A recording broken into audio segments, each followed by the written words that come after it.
Eu gostaria de chamar o pastor Laércio, por favor. Pastor Laércio. Bem-vindo, pastor. Deus abençoe o pastor. E eu gostaria, a Sara veio também. Sara, seja bem-vinda, amada, que o Senhor abençoe ricamente. Pastor, em poucas palavras, quem é o pastor Laércio?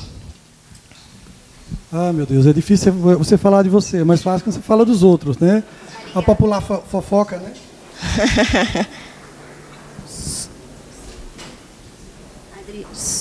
Som. Olha a discórdia, olha gente. Olha aí, Jesus. Assim, eu sou um apaixonado pelo Evangelho. Minha paixão mesmo é ver vidas transformadas. E eu sei que o relacionamento com Deus, muito mais que o conteúdo intelectual da teologia, eu sei que o relacionamento com Deus é o grande diferencial.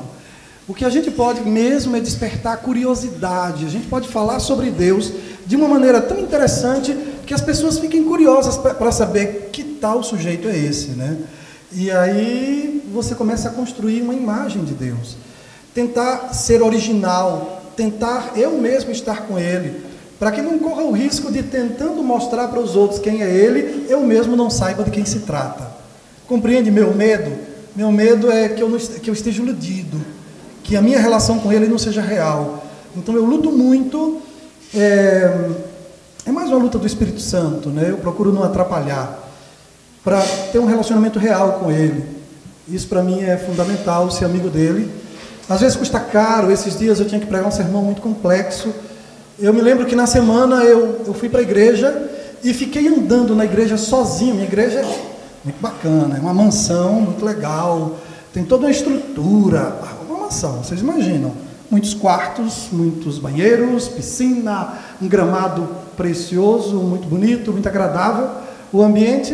E eu fiquei andando lá sozinho. A gente mobiliou com móveis domésticos, porque eu acho que a estrutura arquitetônica atual não ajuda muito. Eu tenho meus conceitos que talvez nem interesse estar falando muito agora, porque não é o momento e tal, mas eu acredito que a gente precisa ser mais informal, a gente precisa ser mais relacional. E a estrutura arquitetônica que temos hoje, ela não favorece isso. A gente estava no Sheraton, e saí do Sheraton e fui para essa mansão. Eu acho que foi uma boa troca, são $2.800 todo mês. Mas Deus é bom, as pessoas participam. A gente tem 2 projetos missionários preciosos. Um é no cárcere de mulheres, na cadeia de mulheres, na penitenciária feminina. Motivo simples, você vai em dia de visita para a penitenciária masculina e tem um monte de mulher, mães, esposas, filhas, irmãs, um monte de mulher. Você vai em dia de visita para a penitenciária feminina, não tem nem mães. Então eu amei aquelas mulheres que estão ali dentro. E a gente bota dinheiro para um professor de música ensinar música. Ensina música, elas estão organizando um coral. Eu batizei 3 lá no final do ano passado, dezembro. Faz 3 meses, batizei 3. Então, assim, apaixonado pela causa social, a gente adotou uma escola a 400 quilômetros de Assunção. A gente cuida de... A nossa parte a gente banca para 100 garotos, são 180. Então, porque eu não acredito na evangelização de gente da classe de vocês que não estejam envolvidos com o sofrimento humano. E a gente tem que construir crente de carne, senão fica tudo de plástico. Igual o sanduíche do McDonald's. Um pastor que se coloca nas mãos do Senhor é uma segurança para nós casais que estamos aqui para ouvi-lo, né? Porque sabemos que o Espírito Santo de Deus vai falar. Amém, né? Amém. Nossa programação agora, essa primeira parte, nós temos 2 blocos, né? O primeiro bloco nós vamos iniciar agora com a apresentação de um vídeo. E eu gostaria que você prestasse bastante atenção nesse vídeo que vai ser divulgado agora. Michael. Michael! Olha, eu tentei me comunicar, mas as crianças têm as suas próprias atividades. Não, tá legal, Michael, eu desisto, eu não discuto mais, não. Uhum. Eu só peço que me faça um favor. Claro, meu bem. Uhum.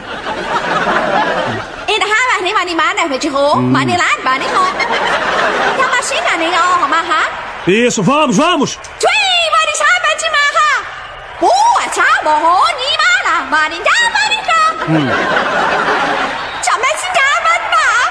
Você concorda com isso? Pra mim tá ótimo. Ai, que bom, amor! Eu vou esperar com tanta ansiedade.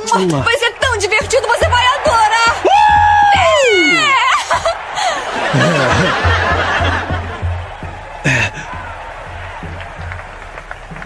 O que essa mulher falou, hein? Ah, ele não fez isso. Ele fez? Ah, não fez, não. Menina, você sabe que os homens não escutam, são todos iguais. Gretchen, olha, é uma questão de comunicação. Não fure os pneus dele, não vai pagar sua fiança. Olha, escuta, me conta tudo, tá? Você tá tão agitada, me dá os detalhes, menina. Jay. Yeah. Posso falar com você? Tá, claro. E aí?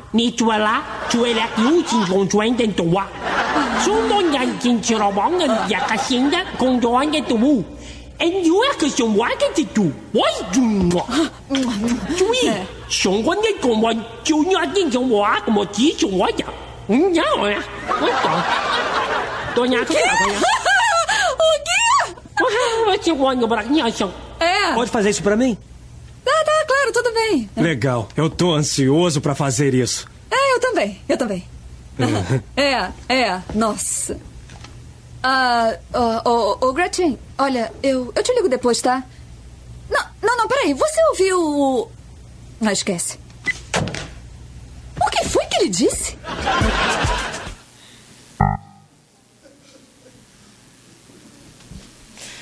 Pastor, claro que o vídeo ele foi um pouquinho exagerado quando ele faz as distinções entre homens e mulheres, né?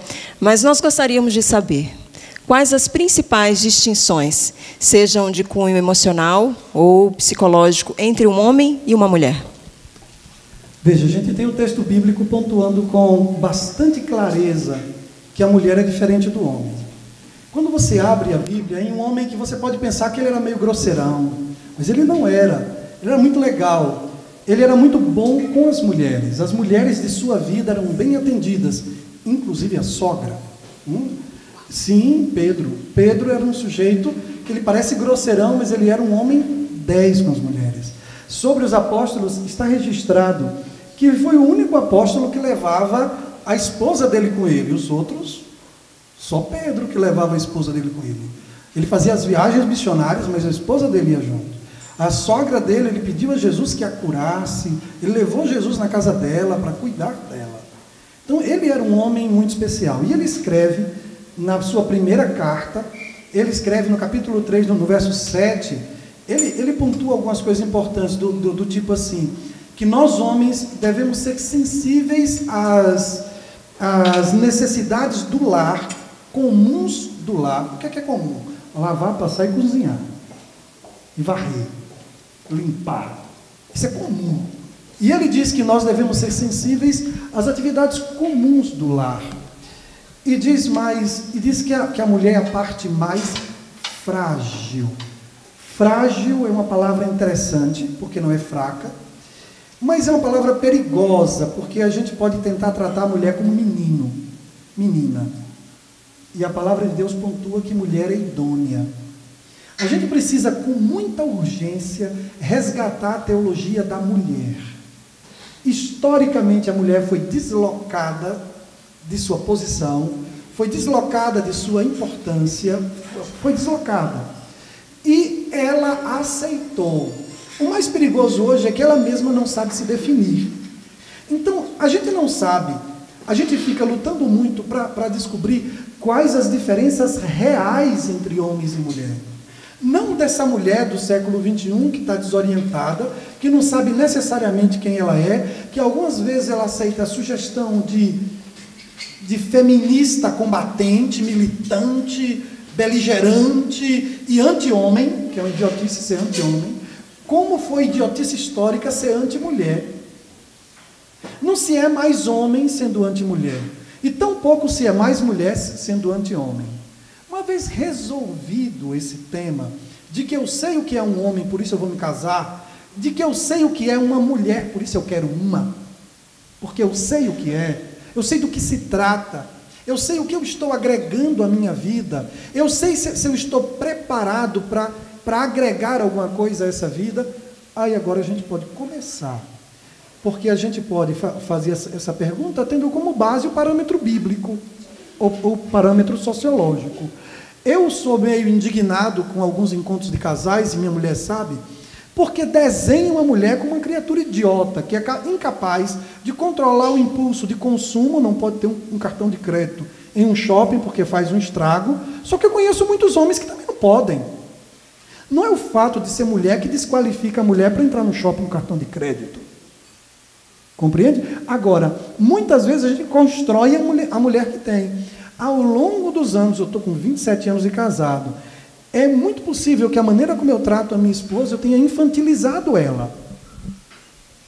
Aí eu infantilizo a minha esposa na relação diária com ela, ela passa a entender que para se relacionar comigo tem que se comportar como criança, e aí eu perco a companheira idônea, porque eu construí a criança. Quem disse que o modelo de relacionamento entre meu pai e minha mãe eu deva repercutir dentro da minha relação? Então vamos às diferenças entre homens e mulheres. A partir da perspectiva bíblica, a mulher é a parte mais frágil. Frágil da perspectiva de suportar algumas pressões.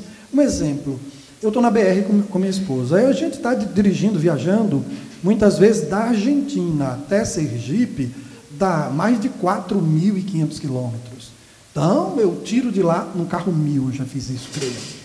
Eu já fiz isso num carro 1000. Rapaziada, isso é uma proia Guinness Book. Guinness Book.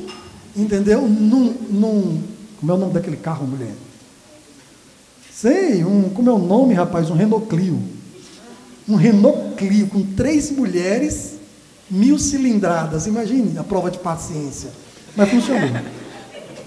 Mas funcionou. É assim, a gente tem as nossas lutas, as nossas diferenças.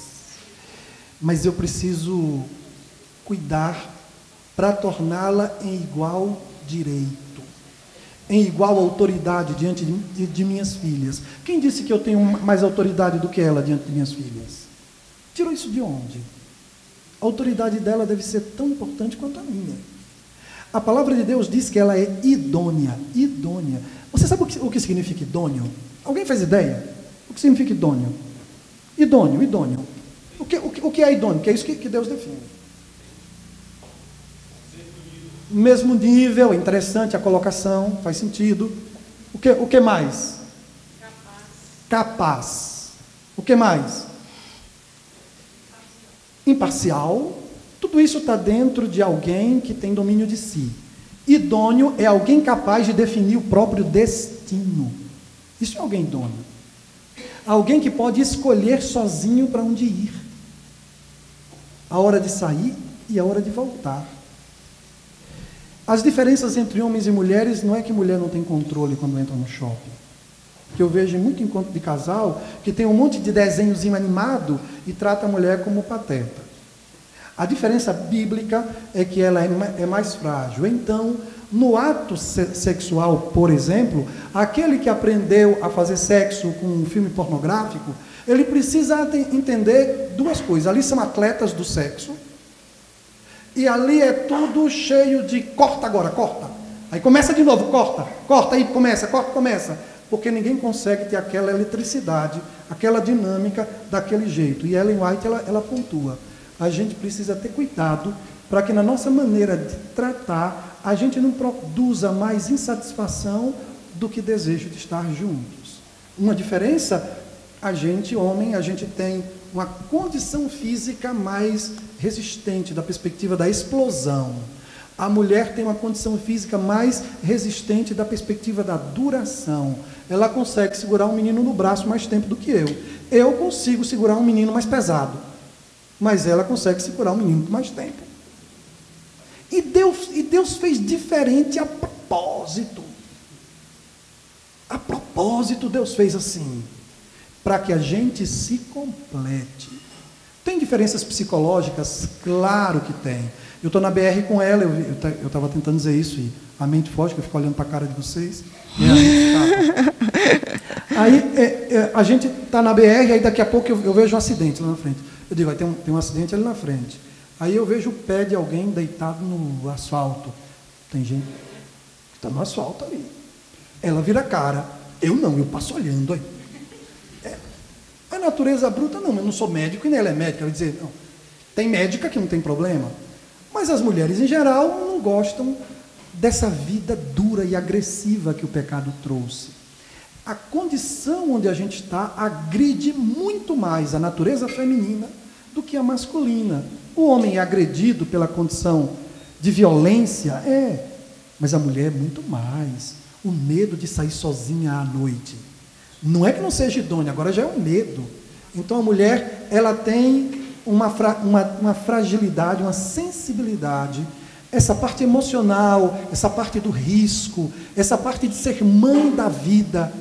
Por exemplo, um homem vai tentar se suicidar. Isso são dados. O bicho é eficiente ao extremo. O homem tenta e ele consegue.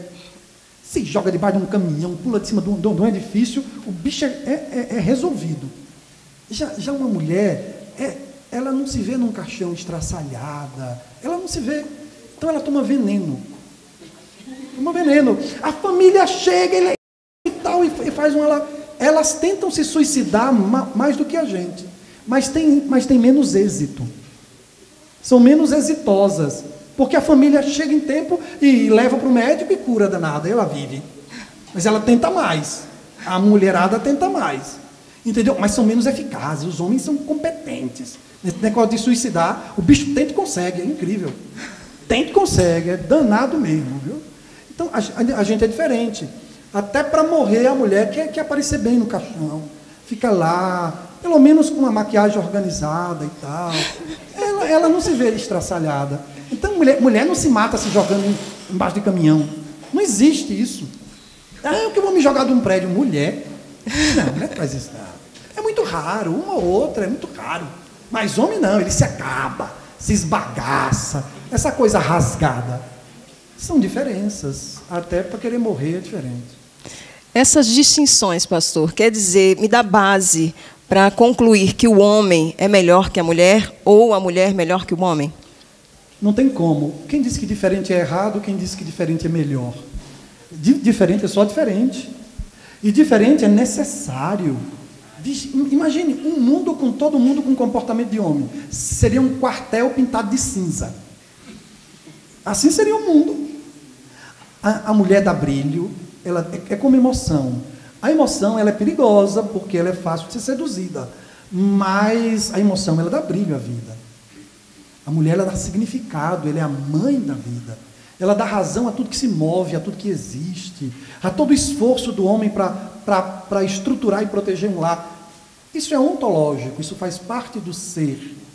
A mulher, não é porque que ela foi ao mercado de trabalho que ela deve deixar de ser cuidada.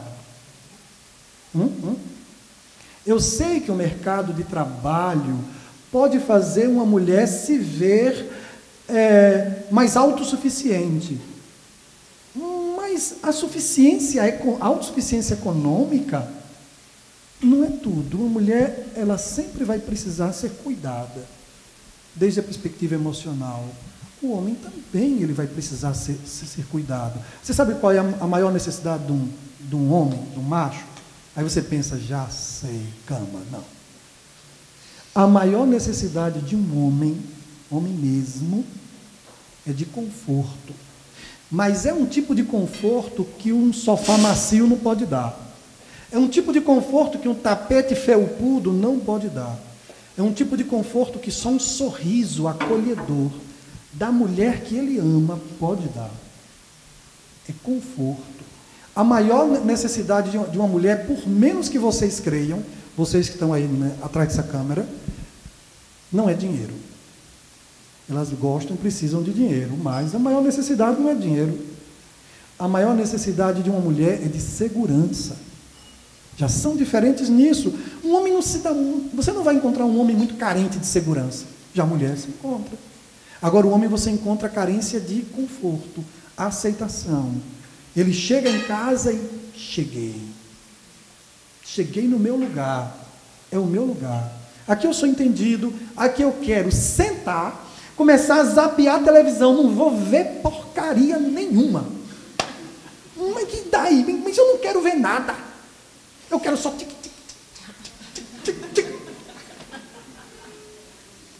Eu estou no meu vaziozão. O que é que você quer? Nada. Não quero nada. O que é que procura? A mesma coisa, nada. Porque é o meu momento de desconectar, senão a gente pira. E pira. Entende? Eu acho que a coisa vai mais por aí. Entende? Nós recebemos uma pergunta. Ok. Ó, que maravilha. Sei que homem e mulher são diferentes e que temos que conviver com isso. Mas e quando essas diferenças são tão grandes que a convivência se torna impossível? Se dá o direito de divórcio por incompatibilidade de gênios? É muito difícil que o motivo de tornar a convivência impossível seja as diferenças. O que é possível é a intolerância, a falta de bondade, a falta de carinho, a falta de respeito à individualidade do outro. É sempre a falta de alguma virtude espiritual que torna a convivência impossível, e jamais as diferenças. Não são as diferenças, é a intolerância. Intolerância. Sim, eu não creio nas diferenças como motivo para separar. É claro, vejam, vamos lá. Classes sociais distintas. Uma mulher muito rica e o cara muito pobre, e a família dela humilhando o cara. É um problema? É um problema, mas não é motivo. Eu te amo e acabou-se. Eu suporto esse seu pai, seu irmão, essa sua mãe, eu suporto. Né? Ou então, são pessoas de cores, de raça, de pele diferente. Um é negro e o outro é branco. Entendeu? E aí a sociedade estranha, né? Porque o garoto nasce branco, mas a mãe é branca. Não, é branco, normal. Aí gera os comentários, as conversas. Vocês têm que saber o que resulta da união de vocês. Tem diferenças, tem impacto social nisso, tem, mas a gente tem que saber viver. Né? E o que separa dificilmente são as diferenças. É a falta de maturidade, a falta de conteúdo espiritual, que gera bondade, tolerância, paciência. Filho, olha, escute, sem paciência você não pode ter nem um cachorro. É verdade. Imagine uma mulher, imagine. Sem paciência, imagine um cachorro na vida de uma pessoa sem paciência. Imagine, vai lá. Imagine um filho. Na vida de um cara impaciente. A distância para o inferno é quase nenhuma. Entende? E a mesma coisa, agora um cara sem paciência casado. Filho, não case. É que casamento é vocação. Tem que ter um chamado divino. Tem que ter um chamado divino para essa coisa. Tem que ter a maturidade para casar.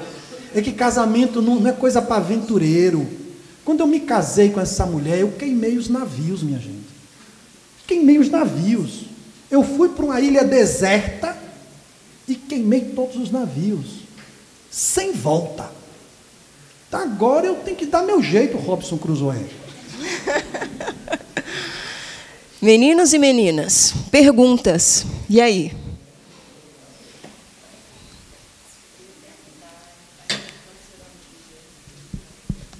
Isso. Qual a influência da mídia, pastor, no casamento? Qual a importância da mídia? Enorme. A gente está com um monte de gente com cabeça pokémônica, digimônica.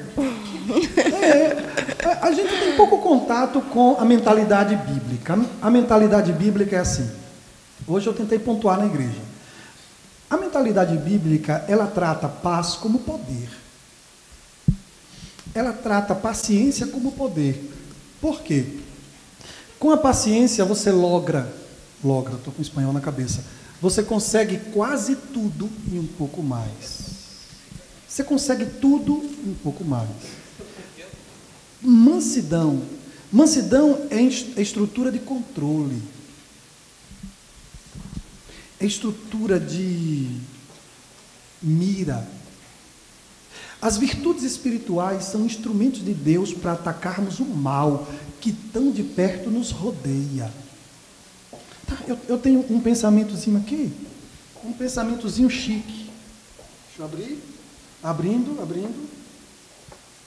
A Renata uma vez me ensinou a deixar esse negócio com mais tempo, sabe? Mas, Renata, eu preciso dar aula outra vez. O pensamento está aqui. Está aqui o pensamento. Abri. A primeira coisa que eu queria pontuar em cima disso daí são duas coisas. Uma, é importante que todo mundo saiba que o diabo tem seu e-mail. O diabo tem seu e-mail, tem seu WhatsApp. Seguro que tem. Não fique pensando que só quem você quer que tenha, tem. Essa é uma coisa. A outra coisa é que toda vez que eu aceito o prato servido no banquete do diabo, eu começo uma dieta que vai me levar à morte. Tá, eu explico. Você está em casa, aí é um domingo, sua esposa entende que o seu tipo de trabalho lhe estressou, vai que você é um cara que tem um trabalho que lhe estressa muito, o trabalho dela está menos carregado, ela está cuidando de alguns afazeres, e ela entendendo que você está precisando realmente recompor, você está lá assistindo a televisão. Daqui a pouco as dançarinas do axé baiano começam a expor sua arte. Toda a arte que tem. E o maridão está lá sentado, enquanto a baba escorre por um lado, a outra está com um avental engraxado de gordura, de óleo do fogão. Acha que tem futuro uma situação assim? Não tem futuro. Não tem futuro. A gente precisa entender que quem come qualquer prato servido no banquete do diabo, essa dieta é uma dieta de morte. Uma dieta de morte. E a gente precisa se orientar. A influência da mídia é imensa, mas não é a mídia que vai dizer o padrão para o meu casamento. Tá, tudo bem, eu estou com preguiça de ler a Bíblia. Aí é terrível. O último verso do Velho Testamento dá um conselho para todos nós. O último verso do Velho Testamento fala de conversão. Diz que quando o Espírito Santo entrar na nossa vida, vai converter o coração das pessoas dentro de casa, umas às outras. Exemplo, eu tenho alguns projetos, quero trocar de carro, eu quero estudar uma determinada área de conhecimento, eu tenho outros projetos. Aí eu começo a olhar esses projetos e observo que esses projetos vão me afastando do meu lar, vai me afastando. Eu preciso construir intencionalmente projetos e ações que me convertam e me façam me voltar para minha esposa. Eu preciso ver se a minha rotina está me afastando dela ou está me aproximando dela. Eu preciso de me converter às minhas filhas. Preciso me converter a elas. O que é isso? É colocar meu coração nela. É colocar meu pensamento em minha esposa. Eu estou na estrada, eu estou dirigindo, mas posso pensar nela. Quando eu fiz 18 anos, eu descobri uma coisa incrível. Eu descobri que eu podia gostar da garota que eu quisesse. Eu descobri esse controle, porque tinha umas garotas bonitas, um sorriso, e a gente, adolescente, ficava encantado. Aí eu fiz 18 anos, aí eu descobri que eu podia controlar esse gostar. Se eu quiser, eu gosto. E se eu não quiser, eu não gosto. Que descoberta boa. Aí agora eu controlava isso. E eu descobri que meu coração, ele não precisa ser vagabundo. Meu coração, ele pode ser orientado. E ele tem que jogar do meu lado. Esse coração que vive naquela de Roberto Carlos, você não presta, mas eu te amo, está fora. Está fora.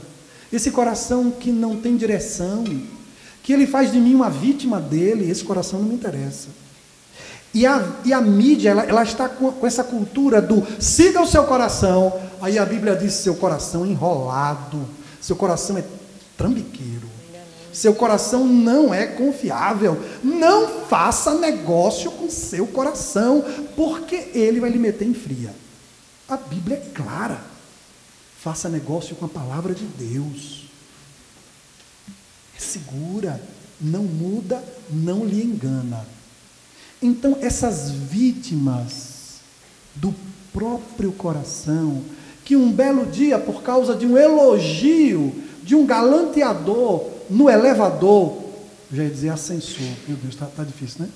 No elevador, um elogio de um galanteador, aí você fica impressionada e vai para casa. Oh, que idiotice! Que idiotice, meu Deus do céu!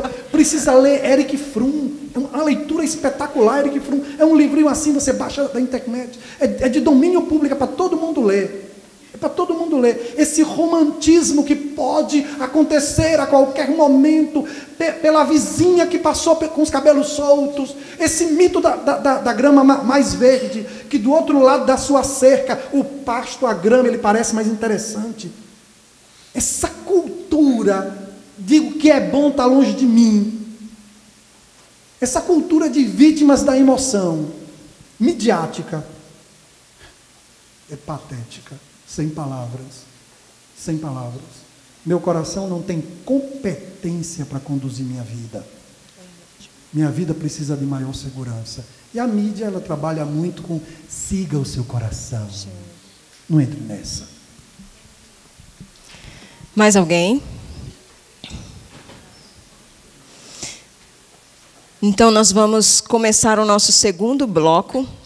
E agora o trem vai ferver. Trem, coisa de mineiro, né? Coisa de mineiro, né? Tem no ar. É? Tem um mineirão aqui. Terra boa, terra boa.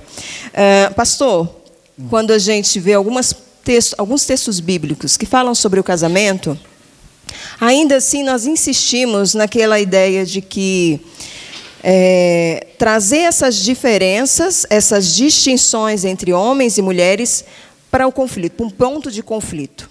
Eu queria saber do senhor, o que nós podemos fazer de uma forma prática, no nosso dia a dia? O que poderíamos fazer para minimizar esses conflitos, por causa das distinções entre homens e mulheres? O que se pode fazer é amadurecer. Até respirou fundo. É amadurecer. Homem velho se comportando como criança, você quer incorporar, trazer alguém para a sua vida, é trazer um mundo para o seu mundo. Ou você pensa que vai mudar o outro mundo? Ou a gente amadurece e aceita o desafio. E eu digo mais, em nome desse amor que você tem por ele e por ela, amadurecer é um convite ao crescimento. Eu acrescento uma coisa. As crises. A gente sempre trata as crises como uma coisa negativa, mas a gente precisa ver por outra perspectiva. Um exemplo prático. A gente começa com uma rotina sexual. Tá, a gente tem a sintonia, e aí começou, primeiro ano de casamento, a gente está se buscando, a gente está tentando achar o outro, que está perdido o outro. A gente não sabe onde o outro está. A gente imagina que o outro goste de tal coisa. E quem já teve outras experiências antes, esqueça. Nenhuma mulher é igual a outra. Nenhuma é igual. Não, é porque a minha ex gostava quando a gente ia para a ducha. Mas essa daqui acha que fazer essa coisa no banheiro, o banheiro é lugar de higiene, não rola. Aí tem uma que, eu gosto, a minha outra ela gostava quando beijava aqui, ficava todo molhado. Mas essa não gosta, meu irmão, tem nojo. Essa coisa molhada demais não gosta, ela gosta sequinho, beija sequinho. É porque é tudo diferente, compreende? Essa tendência, essa inclinação a julgar que está tudo igual, não funciona. Eu vou dar um exemplo prático. A mulher estava lá, né? O cara tinha sido casado por 17 anos, mas o casamento não rolou, não deu certo, descasou e casou com outra. Bom, não interessa os porquês, a legalidade, a legitimidade, se é correto, se não é, não vou entrar nisso. Tá? 17 anos de casado, o casamento não deu e casou com outra. Veja o cenário, 6 meses de casado, ele tem uma crise de apendicite. Apendicite, olha que negócio. Vai para o hospital, corta o cara, anestesia, a geral zona, porque não tem outra maneira, a geral. Aí, umas horas depois da cirurgia, o cara está no quarto e ele vem voltando da anestesia. Quando ele vem voltando da anestesia, a A atual esposa dele, apaixonada por ele, dedicada a ele, que chorou antes da cirurgia, que ficou do lado dele, que não deixou ninguém tocar nele, que não fosse capaz, brigou com a metade dos médicos, a esposona apaixonada por ele, 6 meses de casada, totalmente entregue a ele, fiel, tudo que você imaginar de entrega estava ali. Tá. O bichão vem acordando da cirurgia e chama o nome da primeira esposa. Ai. Tá. Problema miserável. Veja, mas pense bem. Eu sei que parece um problemão. É um problemão para quem não tem maturidade e não quer entender que com a outra, esse pobre coitado que quase morre, passou 17 anos. Ele tem um registro mental muito mais associado a outra experiência do que a experiência atual. Num contexto de maturidade, a pessoa racionaliza. Quando eu racionalizo, eu diminuo a minha dor, gente.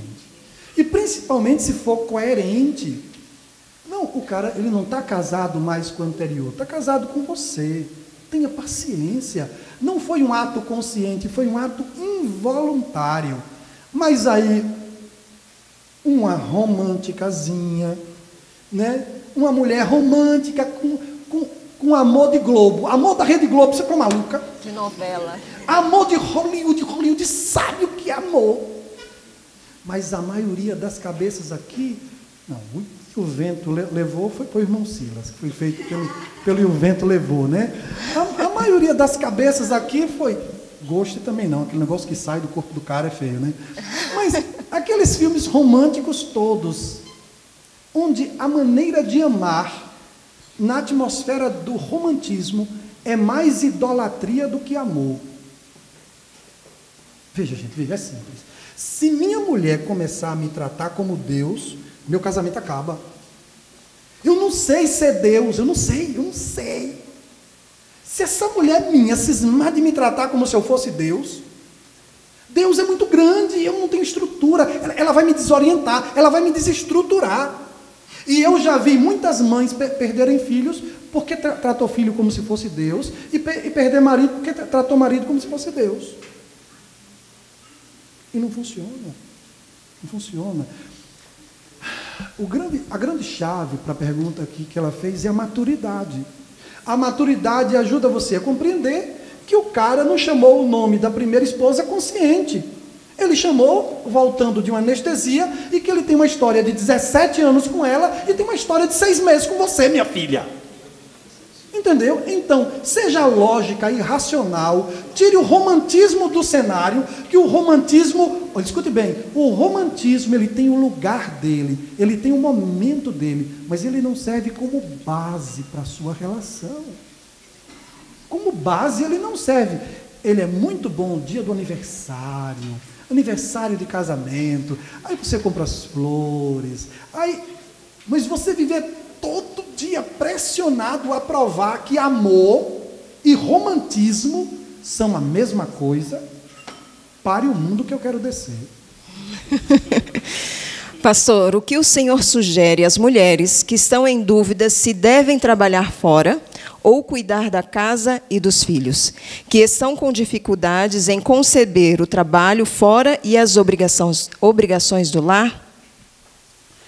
É um tema de coerência. Você acha que é coerente colocar filho no mundo para a avó criar?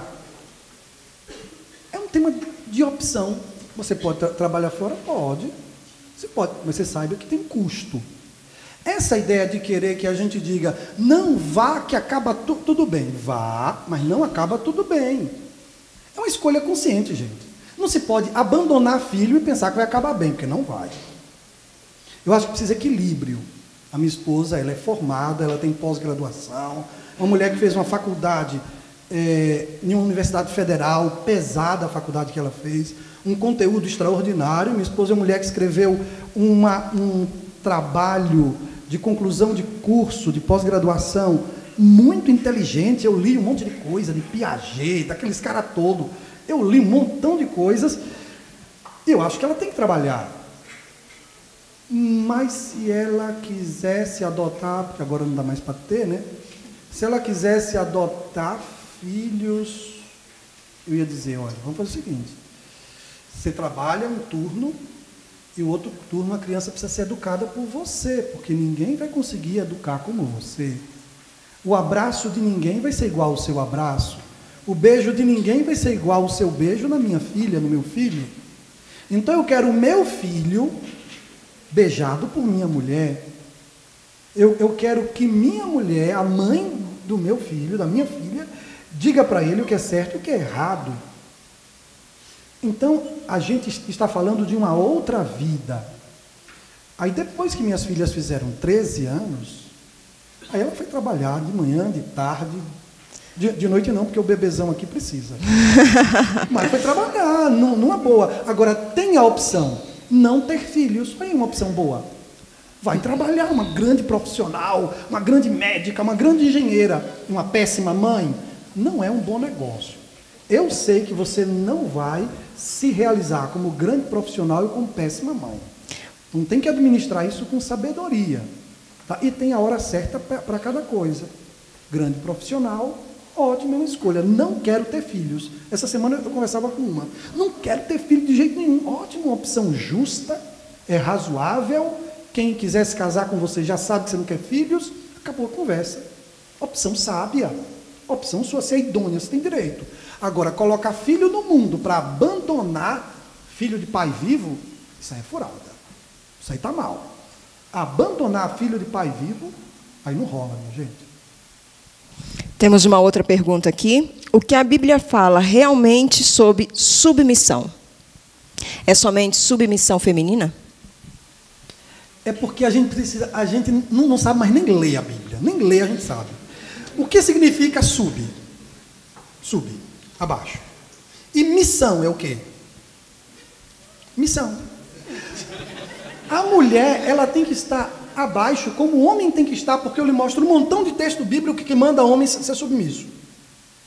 Todos nós estamos debaixo de uma missão, de edificar um reino, edificar uma nova história. Ela está submissa.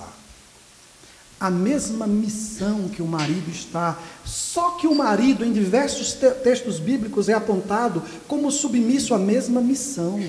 É uma missão de edificação, é uma missão de fazer um lar vitorioso, não é uma submissão escravocrata,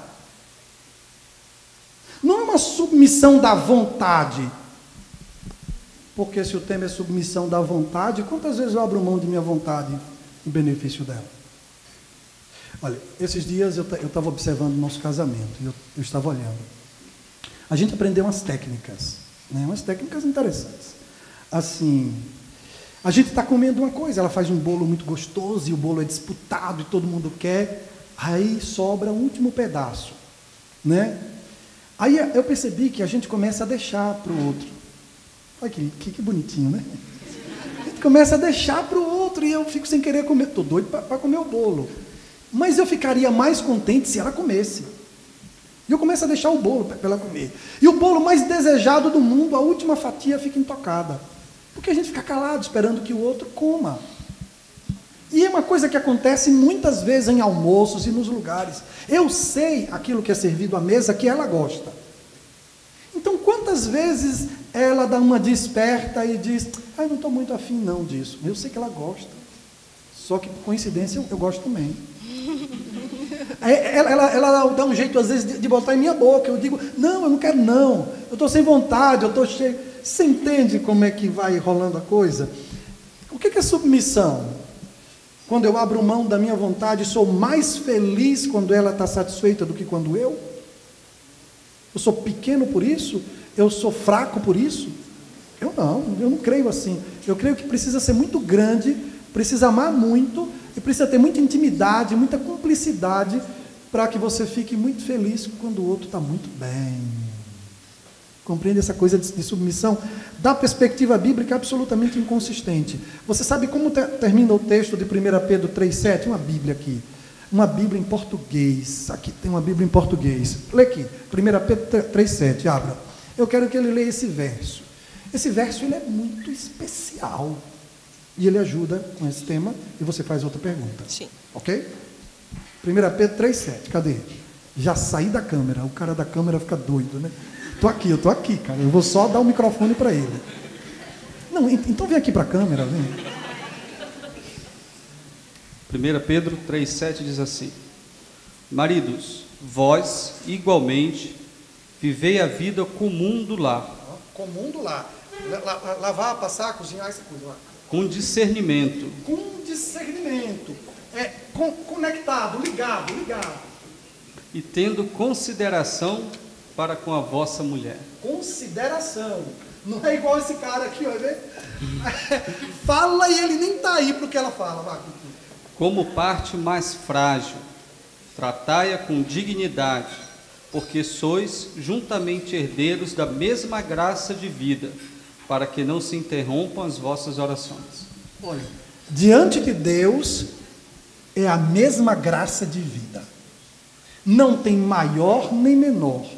A penalidade que Deus dá para um homem que não é sensível à delicadeza da mulher, a penalidade que Deus dá é simples. Eu não quero nem escutar a oração de um macho desse. Esse macho, ele vai orar, filho, e eu não vou escutar. Tem coisa pior do que um homem precisar falar com Deus e ele não querer conversa com esse homem. Mas a Bíblia diz com clareza que se eu for insensível à fragilidade, às necessidades de ajuda, de apoio da minha mulher, eu vou me ajoelhar 2 horas e Deus não vai escutar 1 segundo. É o que a Bíblia diz. Ou seja, ele fala que essa indiferença é um problema entre mim e ele. Ele já nem trata como um problema entre eu e ela. Um problema entre mim e ele. O até que a morte o separe, vale ainda hoje? Ou as hipóteses de separação aumentaram? Biblicamente não, né? Biblicamente não. Esse negócio do até que a morte nos separe, ele é um tema de palavra, né? O detalhe é que a palavra não vale mais nada. Você precisa ir a um cartório para que sua palavra tenha algum valor. E aí você assina e a pessoa tem que ler direitinho, porque a depender, por causa de uma vírgula, um documento com sua assinatura pode ser desfeito. Então, palavra não está valendo mais nada. Só que para Deus a sua palavra significa muito. Naquele dia que eu disse sim para ela, eu coloquei a minha palavra e, como homem idôneo e consciente, eu disse que viveria ao lado dela na saúde ou na doença, na alegria ou na tristeza, na prosperidade ou na adversidade. Eu pergunto, o que teria que mudar para que eu mudasse o que eu disse? Compreende? Então, eu disse isso para ela. Eu lembro das minhas palavras. Eu lembro do meu compromisso. Eu lembro disso. E é um tema de lealdade. É lealdade à minha palavra, que ao menos isso eu devo respeitar. E uma coisa, eu estou falando de uma pessoa que merece a minha lealdade. Eu sei que tem situações difíceis na vida. E eu sei que a Bíblia abre um espaço para o tema da traição. Eu sei que abre um espaço para isso. Eu sei que isso é terrível. Atualmente eu estou lutando com 2 casais de lugares distintos com esse tema da traição. É uma luta terrível, porque em um dos casos ele traiu a esposa, um cara gente boa, um cara leal, ele não saiu de casa para trair. O cara chegou no restaurante, estava cansado, ele trabalhou a manhã toda, com fome, 2 da tarde, ele chegou em um restaurante, sentou e pediu a comida à la carte. Ele esperava a comida. Tinha uma jovem simpática, agradável, sorridente, bonita, que estava sentada em outra mesa, se aproximou dele e disse assim: olha, eu estou sozinha e assim, Às vezes passa um, diz uma coisa, eu podia só me sentar com você, não precisa nem conversar, eu só sento com você. Ele sabe como funciona a vida, né? Mas aí ele... É muito difícil dizer não. A rapaziada sabe que uma mulher se dizendo indefesa é complicado. Você é tentado a ser sensível. Inicialmente, você pode até tratar como amiga. Não, quem não protegeria uma amiga? Então, não, sente, não tem problema. Senta. Aí a comida chega e... Você está com fome? Você já comeu? Ah, só um pouquinho. Aí vão comendo ali juntos. Finalmente, a conversa foi e ele acabou. Não devia.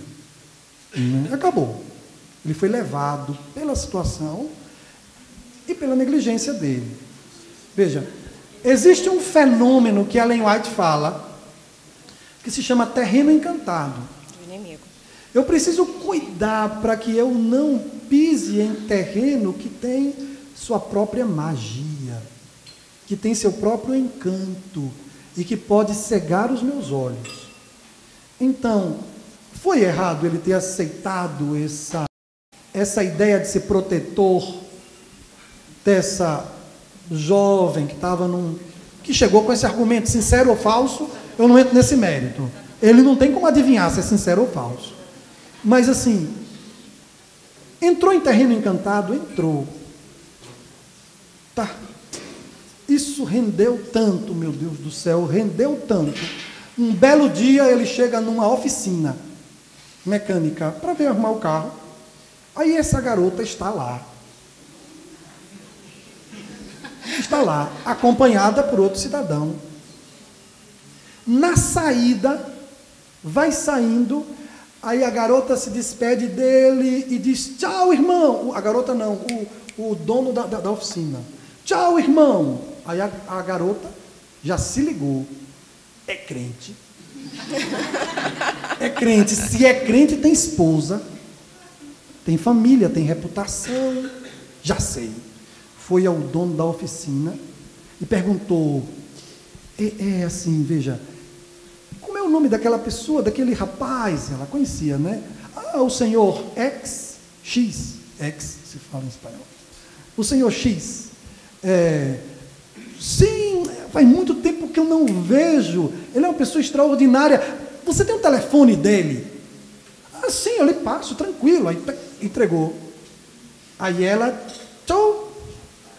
Chantagem. Aí começa. Olhe, veja, a minha mãe está muito doente. E eu estou precisando de R$2.500.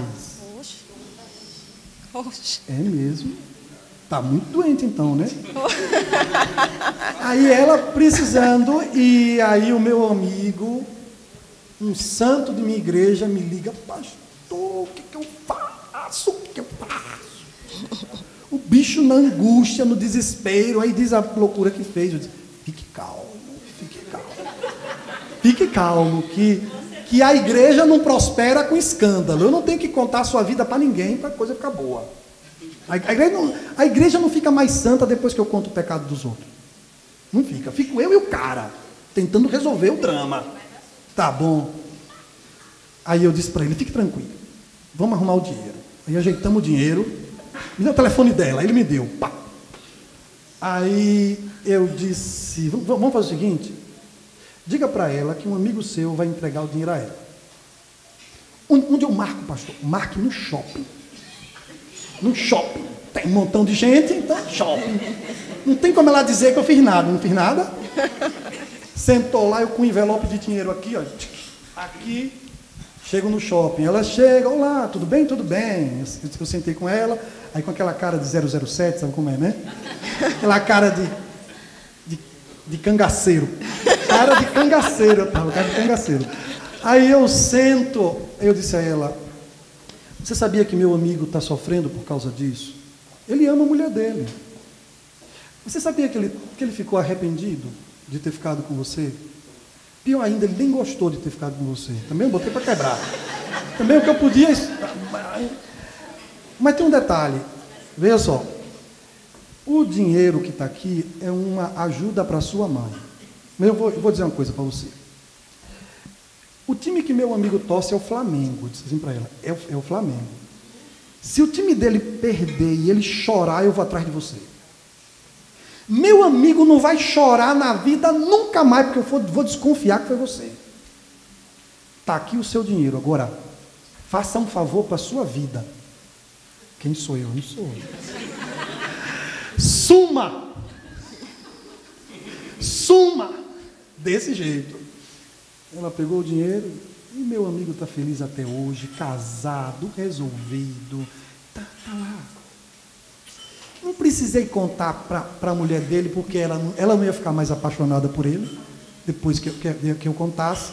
Não precisou de nada, resolvemos ali, se arrependeu, se entregou a Cristo, e eu espero que em algum momento de maturidade, se ele vê que é cabível, ele conta a ela.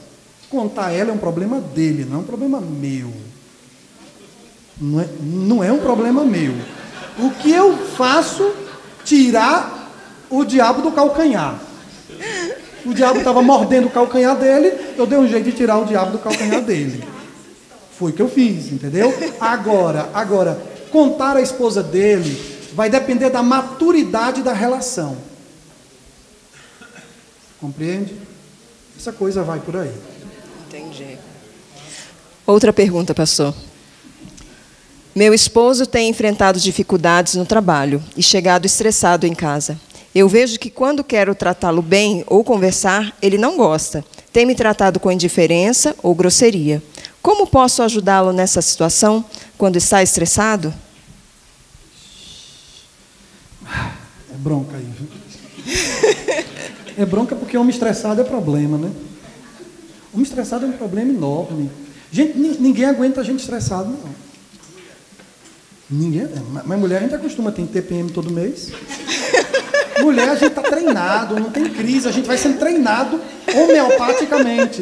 Todo mês tem 7 dias, e por doses homeopáticas você vai sendo educado a lidar com gente estressada. Mas homem não fica de TPM, né?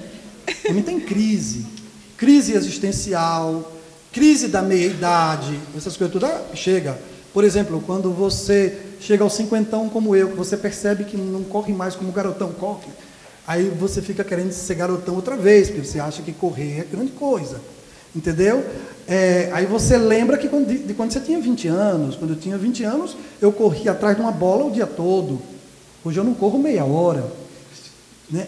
É tudo isso, o negócio está mal do meu lado. Então, assim, aí o cara entra em crise, ele começa a se achar menos macho. Acha. Aí o cara entra numa crise dessa, ele está de bronca com ele mesmo, o rendimento já não está o mesmo e tal. Ele fica em crise. Como é que trata um homem em crise? Se trata com amizade. Amizade. Quando você oferece uma ajuda a um homem que ele diz que ele quer, não é como mulher. Mulher diz, não quero, mas quer. Negócio de louco, diz não quero, mas quer. A gente não, a gente diz que quero, então ajude. A gente diz não quero, então é não quero, meu irmãozinho. Não quero. Se a sua ajuda é me permitir ficar calado, me permita ficar calado, minha amada. Eu estou pedindo muito, eu estou pedindo o meu espaço na minha cachola aqui, no meu espaço do vazio. Eu estou aqui na minha. Passou um tempo, quer um suco? Poucas palavras, porque o cara está mal, daqui a pouco ele fica bem. Daqui a pouco ele fica bem. Aí vai ter beijo, vai ter tudo. Mas na hora que o outro está mal, não fique apertando o botão, se sentindo insegura. Não, será que ele me ama, que não me ama? Não, ele está só com crise, está com problema. A maionese azedou. Então tenha paciência e espere para ver do que se trata. Pare de imaginar que é possível que ele não lhe ame mais como amava antes. Aí a imaginação. E sinceramente, olha, as santas têm uma imaginação que, minha gente, elas imaginam muita coisa. Imaginam, olha, metade do papo, da conversa que um pastor tem, tentando, olha, minha santa, o caminho é outro e tal. Metade dessa conversa que a gente tem é para desfazer o que jamais existiu. Aí imagine energia aplicada no vazio. Porque uma mente criativa imaginou tudo, cor da roupa da outra, do sapato, cor dos olhos, imaginou tudo debaixo do céu. É um nó miserável. E isso existe também. Existe também. É claro que nem tudo é imaginação. Tem muita coisa real. Mas que tem imaginação também tem. Não vamos fugir da realidade. Mascarar, né? Tem. Se somos diferentes, então quais são os pontos que nos unem? O que temos ou devemos ter em comum? Qual o propósito em comum? O que une é a partilha. O que une é o sonho do companheirismo. O que une é a amizade. Amizade é o que une. Olha o segredo. O que eu vou dizer aqui, vocês têm que me pagar caro, por isso que eu vou dizer agora. O que eu vou dizer agora vale muito. É coisa preciosa. Veja só. Homem não trai amigo. Quando o homem trai amigo, ele dá uma de Judas, ele quer morrer. Ele quer morrer. Mas amante o cara trai rindo e ainda se sente assim, purificado. Amante ele trai numa boa. O que é meio assim, como diz o hispano, desubicado, longe do centro, longe do umbigo, o que é desorientado, é quando o seguinte, a lingerie é poderosa, eu recomendo, passe, compre a lingerie, não tem problema, principalmente para usar no quarto do seu marido, eu espero isso, né? Então, a lingerie tem seus poderes, tem suas finalidades, tem sua função. Mas veja, lingerie não pode tudo, tá certo? Lingerie não pode tudo. A amizade, ela tem um poder extraordinário. Quando o cara tem um amigo que o pneu do carro dele fura, ele pega o telefone e diz: cara, adivinha onde é que eu estou? Estou aqui na BR-116. Estou aqui com o pneu do carro furado, meu irmão, a 500 quilômetros de casa. Olha que negócio. O amigo que está a 500 quilômetros não vai ajudar em nada, mas ele fala porque o cara é amigo. Esse tipo de relacionamento ele poderia ter com a esposa dele, se fosse amiga dele. Entende? O grande segredo do tema da fidelidade é a amizade. Porque quando você se vê traindo um amigo, você se sente um lixo. Mas quando você se vê traindo um amante, se seu relacionamento com sua mulher é baseado só no prazer, que vamos e venhamos. Vamos e convenhamos. Se você tiver fisicamente top, fisicamente você está 10. Ela também. Vamos supor que no relacionamento vocês estejam top também. Os dois estão afinados dentro do relacionamento. Vamos supor isso. Amiguinho, depois de uns 3 ou 4 anos de casado, eu vou ser generoso. Eu vou ser muito bondoso com todos vocês. Escute bem. Você não vai, mas não vai de jeito nenhum. 4 vezes na semana, não vai nem com reza de santo macho. Mas tudo bem, eu vou dar 4 vezes na semana. Um número fora do normal. Fora do normal. Mas vamos lá, vocês dois estão muito bem na amizade, estão no maior... Cada vez vai 1h30. Olha, não vai. Mas eu vou dar 1h30, porque você é preparador físico, você é atleta, 1h30, eu vou lhe dar de lambuja. Então vai, ó, escute bem, 4 vezes na semana, cada vez 1h30. Dá 6 horas por semana. A semana tem 7 dias. Cada dia 24 horas. 7 vezes 24 dá 168. 168 menos 6, quanto dá? 162. Se o meu relacionamento tem como base o físico, são 6 horas no céu e 162 no inferno.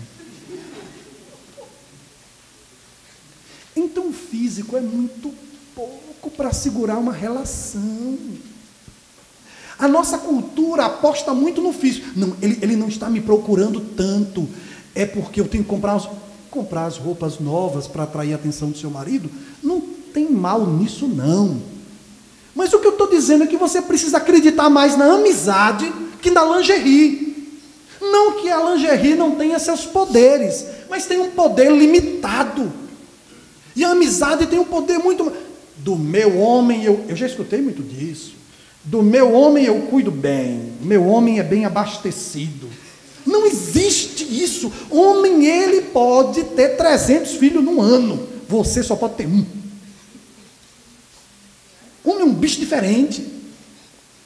Então, homem, ele é capaz. Escute, absurdos. Tipo, homem do pasto. Ele consegue ter desejo por um animal. Ele tem desejo por um animal. E tem. Ele tem desejo assim, fácil. Agora, numa cultura visual, onde todo lugar por onde você anda tem imoralidade, em todo lugar. O homem é o que ele vê. Em todo lugar tem convite a ele. Imagine, a fidelidade desse homem está baseada na relação de amizade. Trair minha amiga, ver minha amiga chorando, ver a minha amiga triste, ela é leal a mim. Ela viaja comigo por esse Brasil todinho. Às vezes ela dorme em hotel bom e às vezes não. Às vezes a gente passa a noite dirigindo. Ela é minha amiga leal. Leal amiga. E essa amiga eu não traio, porque é minha amiga. Agora, quando bota a lingerie, eu gosto também, né? Como o esposo deve agir quando a esposa tem depressão? E quando a depressão é recorrente? Puxa, a depressão é complicada, é a doença do século, né? E aí é tema para psicólogo, aí eu falo pouco, porque eu não domino muito a área, né? A depressão, ela pode ter um viés que é teológico. A depressão, dentro da perspectiva teológica, ela é mais por uma crise de gula. Eu estou guloso de vida. Aí eu pego o passado, trago para o presente, e Cristo disse assim: basta, é suficiente a cada dia o seu mal. Mas eu sou ambicioso de vida. Eu pego o meu passado, com os problemas que teve, com minhas culpas, com meus erros, aí eu pego o passado e trago para o presente. Mas o presente já é suficiente, porque ele já tem o seu mal. Mas eu acho pouco. Eu fico ansioso, vou ao futuro e começo a querer trazer o futuro para o presente. Aí eu tento, no momento agora, nesse momento que se chama agora, eu tento viver passado, presente e futuro ao mesmo tempo. Eu vou ser afogado, asfixiado pela própria vida. Essa embarcação vai afundar, vai naufragar, vai deprimir, porque a carga de pressão com meus erros do passado, que eu não me resolvi com Deus, Deus já me perdoou, mas o meu coração continua me condenando. Aí eu trago o meu passado, minhas culpas para o presente, trago o futuro para o presente, fico cheio de ansiedade. E no meu presente eu já tenho os males de cada dia, que são normais. Você acha que tem alguma cabeça, ou algum corpo, melhor dizendo, algum corpo que suporte uma cabeça que tenta viver os 3 tempos ao mesmo tempo? Não tem. Vai deprimir. E da perspectiva teológica, psicológica é outro tema, a depressão é a ausência de todas as vontades fundantes. Vontade de comer, vontade de namorar, vontade de fazer amigos, vontade de abraçar, vontade de se relacionar, vontade de trabalhar. Todas essas vontades fundantes que dão significado ao existir, essas vontades se vão. Então, eu estou depressivo. O que você quer? Não quero nada. Não querer nada por um pouquinho de tempo é normal. Mas quando isso se agranda Agrandar-se é uma palavra espanhola. Estende. Os hispanos hablam, já ia hablar agora. Os hispanos, eles falam assim, mas quando isso se estende, então tem que ligar o sinal. Porque todo mundo tem como hablam os hispanos, todos temos nossos bajones.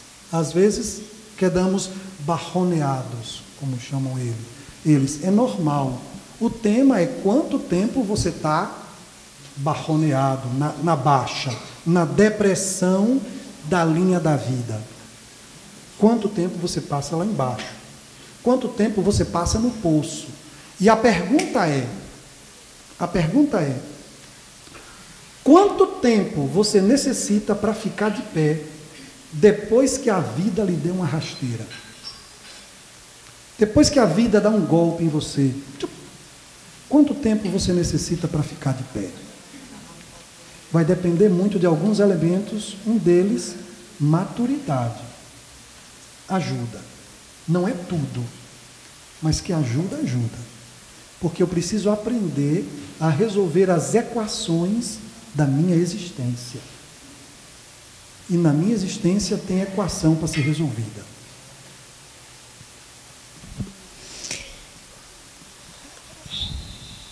O pastor estava com dificuldade ali de deixar o negocinho aceso. Estou com a mesma aqui. Uma outra pergunta. Pastor. Para a Renata, ela arruma. A Renata arruma. Renata, me ajuda, por favor.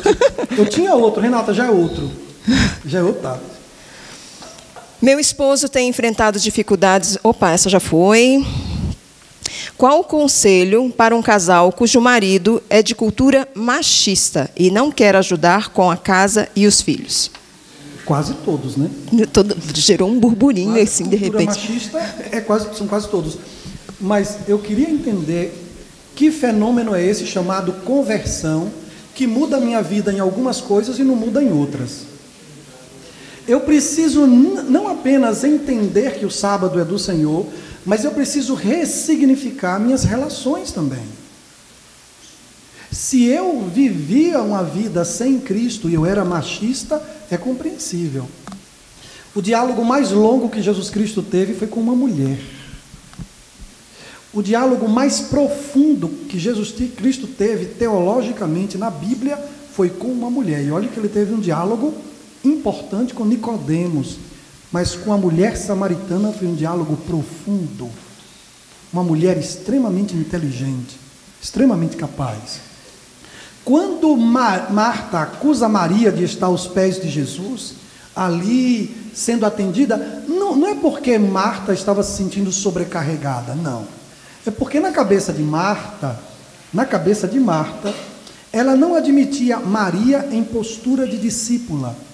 Jesus foi o primeiro mestre a ter discípulas, mulheres que lhe seguiam. Ele enviou 12 apóstolos, mas ele não tinha somente homens como discípulos. Ele tinha discípulas. A Bíblia diz, e muitas mulheres o seguiam. Iam com ele para todos os lugares. Então Jesus foi o primeiro mestre a admitir discípulas. Porque para Jesus não existe relação de superioridade. Existe uma relação de função. A mulher pode se ajustar muito melhor a um determinado tipo de tarefa que o homem. É normal isso, por causa de toda a estrutura psicológica mais qualificada para algum tipo de tarefa. Assim como o homem tem a sua estrutura mental mais adequada para outro. Não que um homem não possa fazer as tarefas que uma mulher faz, e a mulher não possa, mas que o homem faz. Poder pode. Mas no geralzão, em geral, tem essa ideia. Compreende? Então, assim, cultura machista, só que o evangelho, ele é supracultural. Ou o evangelho de Jesus Cristo está acima da cultura, ou então eu não estou convertido. Eu não estou convertido. Porque estar convertido é seguir a Cristo em tudo. Seguir a Cristo em tudo inclui a minha relação com as mulheres em geral, ser tão respeitoso quanto ele foi, ser tão confiável e amigo quanto ele foi. Compreende? Uma mulher não se sentia diminuída diante de Jesus. Pelo contrário, a sociedade lhe diminuía e ela vinha e prestava um tributo a Jesus, todo mundo lhe censurava e ele disse: ninguém fez por mim o quanto ela fez. Simão, eu entrei na sua casa e você não lavou os meus pés. Eu entrei na sua casa, você não me recebeu como ela. Eu entrei, e ele vem dizendo, e ela fez por mim muito mais que vocês todos.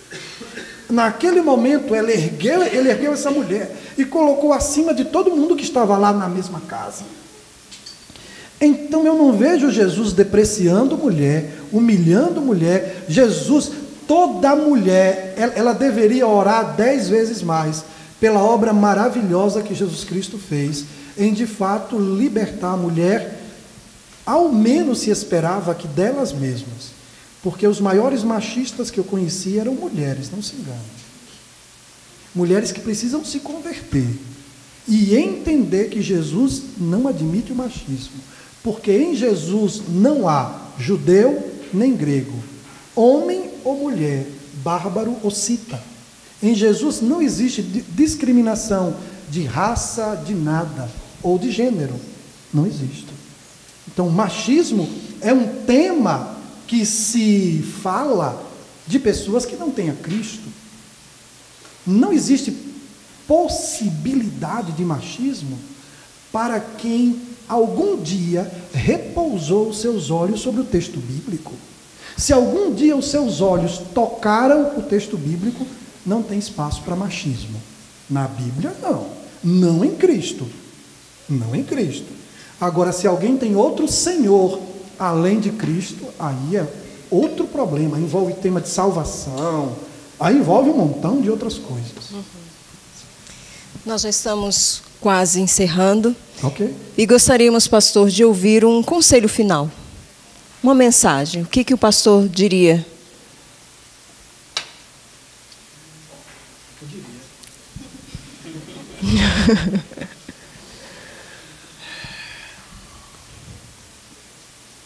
A carreira cristã, ela é simples, mas não é fácil. Simples e fácil são coisas diferentes. Vai, vende tudo o que tem e dá para os pobres. É simples. Todo mundo entende isso. Mas é fácil? Não, amiguinho, não é fácil. Não é fácil. Então, simples e fácil são coisas distintas. A carreira cristã é uma carreira que deve ser vivida em profunda relação com Jesus Cristo. Do meu quarto de oração é que sai o homem que minha mulher precisa. O homem que minha mulher precisa está ajoelhado no quarto orando. E aí ele sai de lá. E você sabe o que acontece com o homem que ora pela esposa? O relacionamento dele ganha profundidade. Em uma cultura de superficialidade. O que necessita é que seu relacionamento com essa mulher seja profundo, filho. Necessita de profundidade. E nada aprofunda mais uma relação do que conversar com Deus sobre esta pessoa. Esse assunto é tão sério que Jesus Cristo disse que quando você conversa com Ele sobre um inimigo que você tem, o assunto se resolve. Quando você conversa com Cristo sobre seus inimigos, a inimizade se desfaz.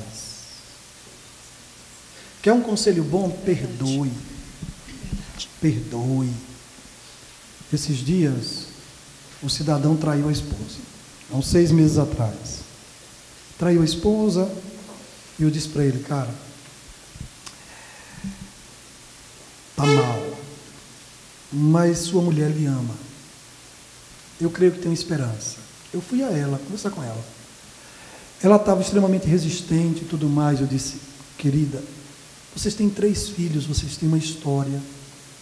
Você não precisa rasgar a biografia de vocês por causa de um acidente. Jamais aconteceu, aconteceu agora. Então você não precisa rasgar a biografia por causa disso. Foi grave, mas pense. O perdão vai reparar. A separação vai aprofundar o dano. Vai gerar um escândalo. Você descobriu o erro dele, mas as pessoas não sabem. As pessoas saberem ou não é o meu problema. Mas a família ser ameaçada pela vergonha é meu problema, porque a vergonha tem um grande poder de gerar mágoa e tristeza. Por isso que a publicidade ela é negativa, porque ela produz vergonha. Tudo bem, ela compreendeu, foi profundamente cristã, recebeu esse maridão, fizeram uma lua de mel preciosa, com todas as lutas, porque ela fica imaginando se ele fez com a outra o que está fazendo com ela agora. Eu sei, cabeça de mulher não é brincadeira. Aí ela fica imaginando isso e sofre. Mas aí os meses se passaram e a coisa foi se ajeitando. Tá bom. Ela é uma mulher digna, honrada, decente, correta, porque gente correta também peca. Ok? Gente correta também erra. Um belo dia ela recebe um elogio precioso e então ela fica impressionada. 6 meses depois, não por vingança, e eu creio, porque eu escolhi crer. Eu posso não acreditar no que todo mundo me diz. Pronto, você fala, eu não acredito. Mas eu posso acreditar, porque eu quis acreditar, e problema meu, eu quero acreditar. Ela me disse que não foi por vingança, então não foi. E eu defendo o que ela disse até a morte. Pronto, e assim funciona. Então, ela me liga, pastor, meu mundo desabou. E o que foi, mulher? Eu já pensei, ele traiu outra vez. Não, agora foi ela. Foi ela, coitadinha. Ela estava terrivelmente mal, ela estava... Como ela se sentia? Porque ele não se sentia tão sujo assim. Não. O bonitão, ele é mais durão. Eu errei, tá certo, eu quero o perdão dela. Tá bom. Sabe essa conversa do tá bom? A conversa do malandro, eu errei, mas ela não, ela se sentia suja. O cara não se sente sujo. Cabeça de homem, problema não. Ele deveria se sentir indigno, mas não sentia não. Ele queria o perdão dela, mas ele não estava tão errado assim. Ele estava errado, mas não era errado. Compreende? Mas ela não, ela estava um lixo. E precisam me perdoar. O filho de uma santa, Jesus. Tinha sido perdoado 6 meses antes, o bonitão. Um santo também.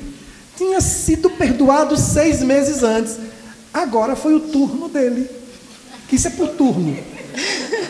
Foi o turno dele e ele não queria assumir a guarda. Era o turno, era a vez dele.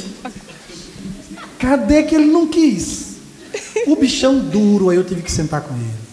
Olha, filho, é o seguinte.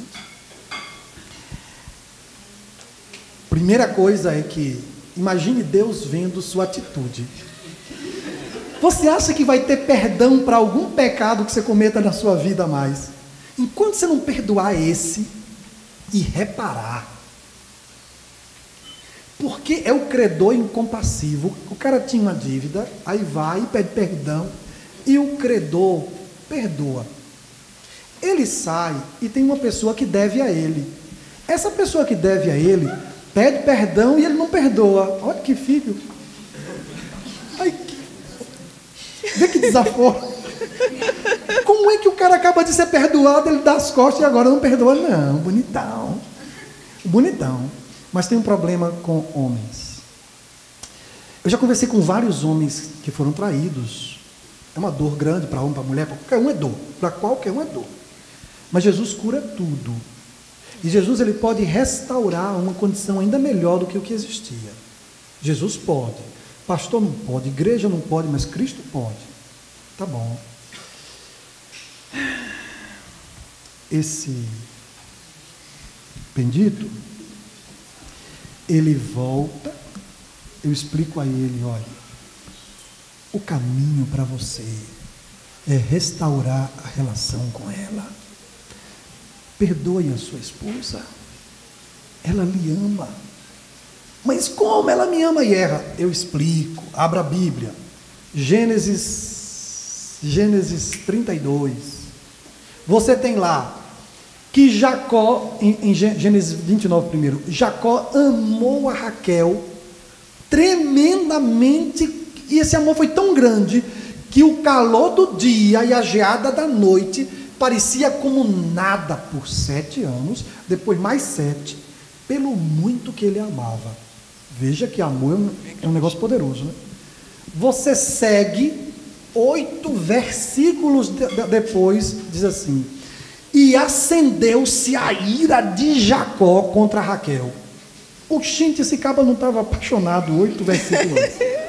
8 versículos antes, ele amava tanto que trabalhar 14 anos não parecia nada. E agora o bicho fica bruto com ela. Por quê? Porque ela estava estéril, não dava filho, e começou a perturbar ele. Olha que mulher é uma bênção, não começa a perturbar. Salomão diz assim, ele diz que é pior do que goteira de noite, você com sono. Tom, e vai gotejando, meu irmão, e tom, sabe goteira no balde? Tom, e você quer dormir, e a goteira tom. Aí ela começou a reclamar porque não tinha filhos. O bicho ficou, o Jacó, né?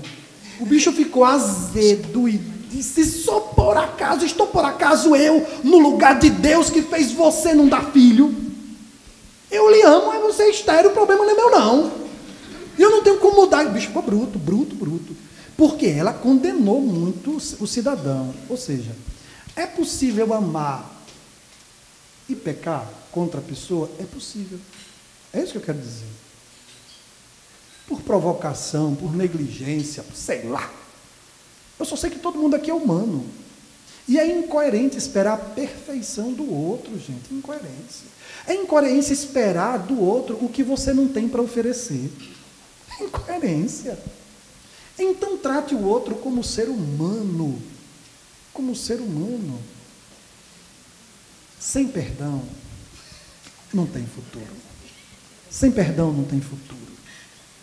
E perdão é uma coisa que se precisa todo dia. Mas você quer uma coisa que você não vai andar 2 passos sem ela, é sem paciência. Todos precisam de paciência. Paciência para aprender o funcionamento do outro. Como funciona aquele bichinho complexo ali, meu Deus? Fica olhando assim. Às vezes está deitada dormindo, eu acordo de madrugada e vou ler, né? Aí eu acordo e fico olhando. Ai, que anjo, né, meu Deus? Eu fico olhando assim, deitadinha, rapaz, é uma coisa de Jesus Cristo, né? O nó é quando essa coisinha abre os olhos e começa a andar pela casa, né? Porque ela precisa de espaço. Por exemplo, ela entra no carro, o ar-condicionado é dela. Tá bom. O detalhe é que o som do carro também é dela. Ok, os vidros do carro são dela, inclusive o do meu lado, que ela atravessa e levanta e baixa o vidro do meu lado. Meu amigo, eu olho para ela assim, às vezes ela atravessa e eu fico olhando assim. Eu nunca vi ninguém na vida com tantos direitos, tem muitos direitos. Mas muitos. O segredo é o jeito dela. Paciência. Porque se eu for dizer as virtudes, vai todo mundo ficar com inveja de mim. Todo mundo vai ficar com inveja de mim. Porque uma mulher preciosa, incrível, como a sua esposa é para você, como o seu marido é para você. O detalhe é o que você está a fim de ver na sua mulher. O que você está a fim de ver no seu marido? Se você procurar, você vai ter motivos para seguir em frente. Deus abençoe a todos em nome de Jesus.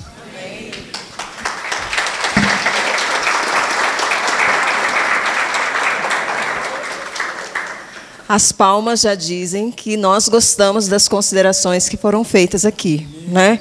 Então, infelizmente, nós acabamos. Né, gente? Mas temos uma notícia boa. Dia 28 de outubro de 2017, nós teremos um novo encontro. Como o pastor convidado é o pastor Wallace Barbosa, e o tema abordado será fidelidade na intimidade. Hoje nós vamos encerrar com um crepe, e na próxima ocasião será um jantar de gala. Gente, é muito chique, né? Vamos nos despedir em oração? Pastor, por gentileza. Vamos orar, Jesus.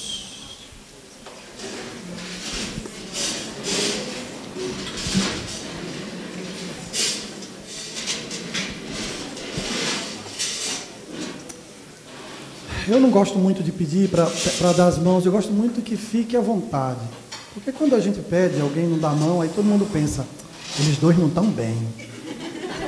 Né? É normal ter um momento que não está bem. Todo mundo tem momento que não está bem. É normal. Tenha paciência. Tudo passa. E o rei vem logo. Tudo vai dar certo. Senhor amado, o Senhor conhece a profundidade dos nossos temas. O Senhor conhece a extensão dos nossos medos. Quando a pessoa querida sai de casa e às vezes sai chateada, e a gente fica querendo que volte logo para poder consertar as coisas. O medo sobre os perigos que rondam o nosso lar. Porque todos os lares são rondados por perigos. Nos dá sabedoria para discernirmos e para que todos nós possamos fugir do terreno encantado. Nos dá o entendimento para que a gente consiga viver a vida comum do lar. A gente não fique buscando novidade, essa cultura de novidade, que parece que as coisas da vida, as rotinas da vida, parece que não tem espaço, parece que não são bem-vindas. A gente precisa viver juntos. A gente precisa ter histórias para contar e para relembrar os momentos que passamos juntos, os momentos que brincamos, os momentos que viajamos, os momentos que sorrimos, que nos amamos, que nos beijamos. A gente precisa descobrir a satisfação e a grandeza da outra pessoa, que com certeza é maravilhosa, mas talvez eu não esteja preparado. Ajuda-nos para que o nosso amor não seja fruto de coisas que acontecem fora, mas que seja um resultado de decisões, de atitudes. Eu quero amar esta mulher. Eu quero tê-la. Eu quero sonhar com ela. Eu vou para o meu trabalho, eu vou pensando nela. Eu quero amar esse homem. Enquanto eu estou nas minhas lutas, no meu trabalho, pela rua, eu vou pensando no meu marido. E vou sonhando em agradá-lo, em viver para ele, em tê-lo para mim, em recebê-lo. Ajuda, Senhor, para que cada pessoa tenha um compromisso psicológico, mental, uma fidelidade interior, uma honestidade, uma amizade que vem de dentro. Ajuda-nos a vencermos essa cultura onde tudo é superficial, onde as coisas não são profundas, e nós sabemos que a oração dá profundidade aos relacionamentos. Tem misericórdia de nós, ilumina nossa mente, tira qualquer ilusão, qualquer ideia de que existe uma grama mais verde do outro lado do meu cercado. Me ajude a ver a beleza que eu tenho dentro da minha casa. Me ajude a valorizar o que o Senhor já me deu. Me ajude a saber corrigir, consertar, com as lindas virtudes do teu Espírito, as coisas danificadas durante a rotina, um esquecimento, uma palavra imprudente, uma negligência. Ajude cada um de nós que somos pecadores a corrigirmos nossas falhas com o bem, porque o teu instrumento para vencer o mal não é vingança, porque vingança é maldade. O teu instrumento para vencer o mal é o bem. Que a tua paz, que a tua bondade, que a tua pureza estejam dentro dos nossos lares, mais que tudo, em nossos corações, em nome de Jesus. Amém.